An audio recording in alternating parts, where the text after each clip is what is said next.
Hi, everyone. It's Civil Star. I'm here to talk about what is happening in the upcoming month with the Pisces New Moon. Today is March 5th. Tomorrow at 8:05 a.m. Pacific Time is the Pisces New Moon. I'm calling this the Divine Dream because it is what we are dreaming into reality, what we are creating, and it's Creator's dream for us. And so the new moon has the sun, moon, Neptune, and the asteroid Vesta all in Pisces. Neptune is the planet that rules Pisces, so it makes it extra strong. And Pisces is known as the great cosmic sea where everything is connected. And it rules the waters of the world along with the moon. And so, as pretty much all across the United States, at least, and probably in other parts of the world as well. There's been so much water. Here in Northern California, I live in Sonoma County, and we've just been flooding and flooding. In the Sierras, they have almost 35 feet of snow. Every place across the country it seems like it's getting rain and or snow or ice, water in some form. So, what does water mean? All of this water. Well, water is our heart, water is our emotions, water is our emotional connections with each other. It represents that. Um, it represents, our blood, the blood of Mother Earth, and all of the waters of the world.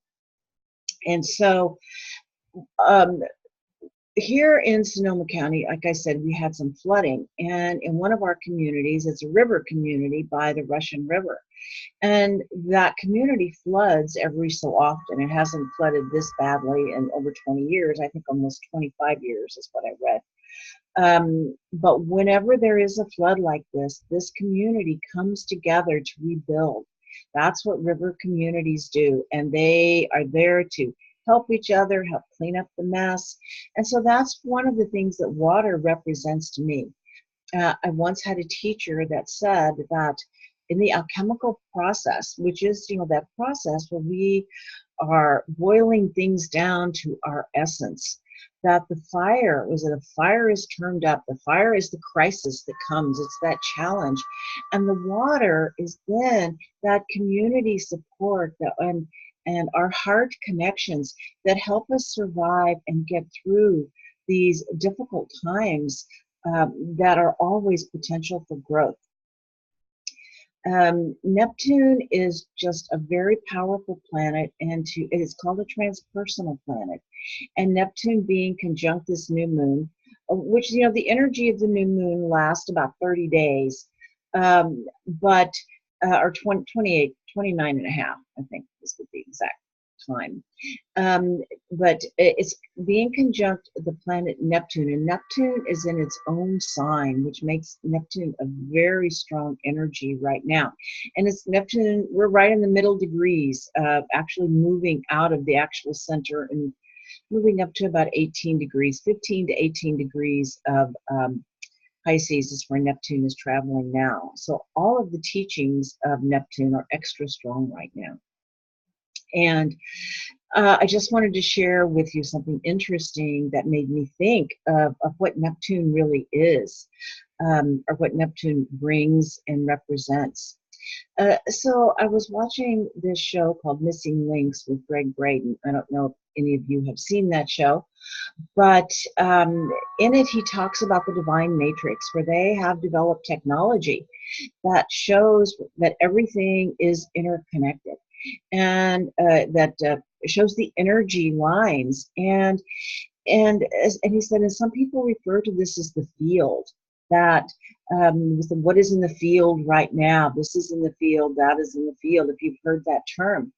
And so he took this query to some Buddhist monks wanting to know what the field was actually made of. And they were monks at a monastery, I believe, in India.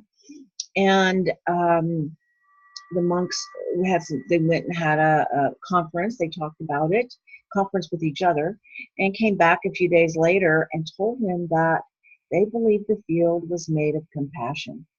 And that is such a Neptunian thing. Neptune is about the heart, the divine heart of the universe, where everything is one, and is that unconditional love.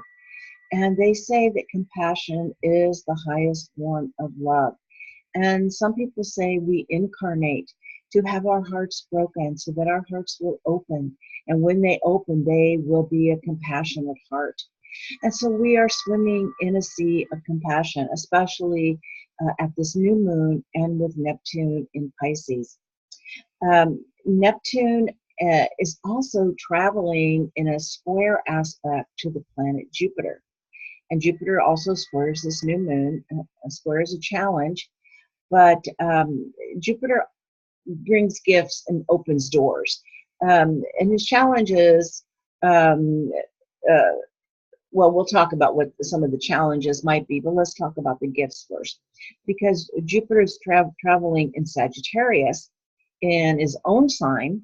And so Jupiter is a visionary in this sign. And so in a square to Neptune, which is kind of basically or one of the meanings of Neptune, like I said, is the great cosmic sea where we are all connected. But Neptune is also what lies beyond the veil and where we still have one foot in the other world. And so that, I believe, there's several things this means. One is with Jupiter being the visionary, it is about opening the door to, it is releasing any skepticism or beliefs that we may have about what is possible. Spirit moves in mysterious ways, and it's always about leaving a space open for miracles to happen. Miracles happen all the time. And it's not about magical thinking or placing all your faith in a miracle happening, but just allowing that space for things you don't understand to help move things along for you in the direction that you need to go. Just for an example, I will be going to Egypt this year, and I did not know how I was going to pay for it. I just put it on my altar, said a prayer, and said, thank you. I don't know how this is going to happen, but if it is in my highest good, I know that it will, and I'm handing the details over to you, and handed them to, the goddess, the mother. And sure enough, all kinds of ways to pay for my trip came through, and my trip is paid for. And when I starting this process, I had no idea how I was going to make it happen. But just so you know, if there's something that is really in your highest good and part of your destiny, sometimes it's important to just let go of the details and hand it over if it's really in your heart, and let it happen. And it will.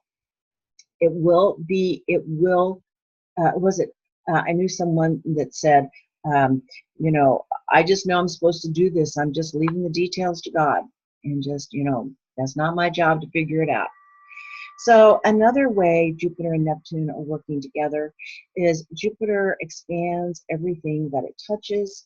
And so it is about huge heart openings, because Neptune is that divine heart of compassion, and Jupiter opens doors. And so this time of allowing our hearts to open more and more, even in these difficult times when, there is a lot of suffering. And sometimes when we open our hearts and we feel the suffering of the world, there is that temptation to run away, to escape into the computer, into drugs or alcohol, into TV, into shopping, whatever it is that numbs us and keeps us from feeling what we need to feel. And yet it is so important to walk in this world with our hearts open so that we can feel, because that is the only way anything will ever change. Okay.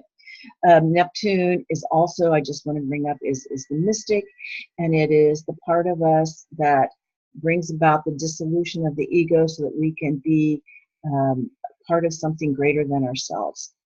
And that does bring up the shadow of Neptune, and especially with Jupiter squaring it. Jupiter, one of the shadows of Jupiter is telling tall tales. And Neptune has a problem with the truth, or what we believe to be the truth. Neptune can bring illusion, deceit, self-delusion, and fantasy. And we are certainly surrounded now by all kinds of untruths, what's called the fake news, and gaslighting, telling, making us doubt what we know in our hearts to be true. And so it's just really important to know this is what's in the field. As we talked about earlier, that is another big piece that is in the field right now, is our own ability to discern truth from untruth. And the place that tells us the truth is our hearts. There's a great quote from Rumi that says, "That which is false troubles the heart, but truth brings joyous tranquility." I've used this quote before, but I think it's so important because the heart is always the way that we know the truth. There's something else happening on the day of the new moon, and that is Uranus is moving into Taurus. It's actually at 0 degrees of Taurus. That day moves, so it's going to be moving there for almost 7 years. It went into Taurus in 2018 for a few months and went back into Aries.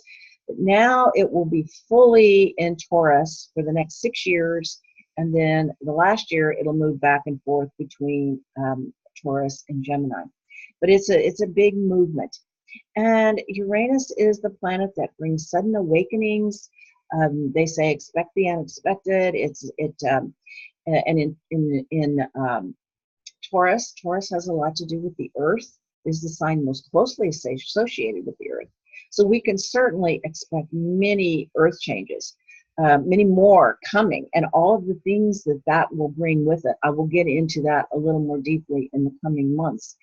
But we've seen a lot of Earth changes. There's more to come. And of course, Uranus is one of the planets that rules the weather. But Uranus brings those awakenings to the awareness of our own inner divinity, as well as the divinity of Mother Earth. So much of what is happening with Uranus and Taurus is our relationship with Mother Earth, and those sudden ahas and awakenings as we connect more deeply to her consciousness. Not that long ago, I listened to some prophecies from indigenous elders. And what they shared is quite similar to what many other, let's say, New Age teachers are teaching, and that is that Mother Earth herself is moving into higher dimensions. And these teachers said that it's not a question of if, it is a question of how smooth or bumpy that ride will be, because we are going with her. And so it is really important to anchor ourselves to Mother Earth as she is moving. And one of the things that is coming through, I believe, in this next 7 years is a more embodied spirituality, because we really need to be grounded and centered in our bodies as we are connected to Mother Earth, moving into these higher dimensions. Okay. Now, the next thing I want to talk about is there is a Saturn-Pluto South Node in Capricorn, and it's sextile this new moon. And it's really important, and it really lines up with Mother Earth moving into these higher dimensions. Capricorn is another Earth sign. And Saturn, this is Saturn's own sign, and so it's quite strong there. So the Saturn teaching is about aligning with our integrity and inner truth. Pluto in Capricorn, Pluto is always about soul healing and makes the unconscious conscious. The South Node represents the past. They say the moon herself represents the emotional body where all the memories of the soul are encapsulated. And the South Node is one of those doorways to those memories. And so it feels like that door may swing wide open, and old memories from this lifetime and others will come to consciousness. Because what is wanting to happen is, as Mother Earth is moving into these higher dimensions and we're going with her, we need to release all our old baggage, all those old places and things that we're holding on to. And some of those things are places where we have emotions attached to those memories, such as guilt, shame, anger. Those, we need to clear our energy field of old emotions and emotional patterns that no longer serve us. And one way to do that, the most important way, is to first, Saturn says, to own it. Say, this is what happened. I feel terrible about it. Second, to say, I'm sorry to whoever it is you need to say you're sorry to, which is probably just simply yourself, but maybe someone. And third is just simply radical self-forgiveness. We were working, whenever things happened, we were doing the best we could at that time. And nobody comes into this world perfect. It is Earth school, and we're all learning. And when we carry around this old stuff, it really doesn't serve us, and it will keep us from moving into those higher dimensions. It's so important to raise our vibration, and one of the ways to do that is through radical self-forgiveness, and then having compassion for ourselves. And just a final note, the prophecies say, not only are we moving into these higher dimensions, but we are going to be returning to the original way of being, um, uh, beings of love, of peace, of harmony. And many are saying we're moving into the fifth dimension. And I did hear someone say the fifth dimension is actually a place of well-being, where there actually is a place of deep and utter well-being. It may be hard to believe because of all of the chaos that is happening now, but remember, new worlds are born out of chaos. And the indigenous elders say we need to dream a new world into being. And the possibilities we dream will become reality when we remember we are beings in love, beings of love. And I want to close with a quote from Rumi. It says, your task is not to seek for love, but merely to seek and find all the barriers within yourself that you have built against it. So just know this month is actually a time of deep healing, of going deep within, doing that deep inner work of radical self-forgiveness and compassion for ourselves and others, and believing what we might believe to be impossible can happen, because we just have this little ego vision. You know, the divine has a much bigger dream for us, a much bigger vision. And when we can connect to that, that's when we will create it. When we believe it will happen is when we can create it. Aho, and thank you.